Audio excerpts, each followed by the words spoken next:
Qachon inson chuqur nazar soladigan, mulohaza qiladigan bo'lib qolar ekan desa, insonga bir muammo kelsa, u muammo ham jasadini, ham qalbini qiynasa va shu muammoga yechim topa olmasa, inson chuqur fikrlashni boshlaydi. Ya'ni shu muammodan chiqish yo'lini qidirishni boshlaydi. Chuqur mulohaza qilish natijasida shu muammodan chiqqandan keyin inson har bitta narsaga chuqur qaraydigan bo'lib qoladi. Yuzaki qarab keta olmaydigan bo'lib qoladi. Shu insonni chuqur fikrlaydigan bo'lib qolishi, chuqur mulohaza qiladigan bo'lib qolishi hamma joyda yordam beradi. Hamma joyda o'ylab ish qiladigan, o'ylab gapiradigan, bitta ishini o'ylab qiladigan bo'ladi. Aks holda qanaqa bo'ladi desa, aks holda yengiltek bo'ladi odam. O'zi ko'p mulohaza qilishga dangasa bo'ladi-da odam.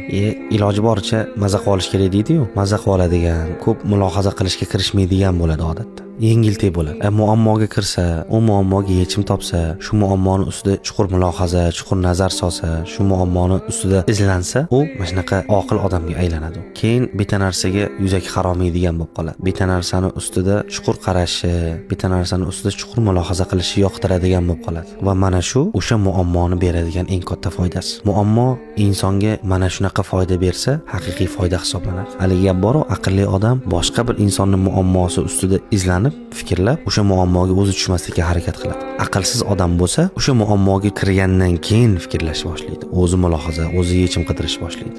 Nodon odam esa shu muammoga kirgandan keyin ham mulohaza qilmaydi. Shunaqa muammolarga botib, insonlik sifatini yo'qotib yashab ketaveradi.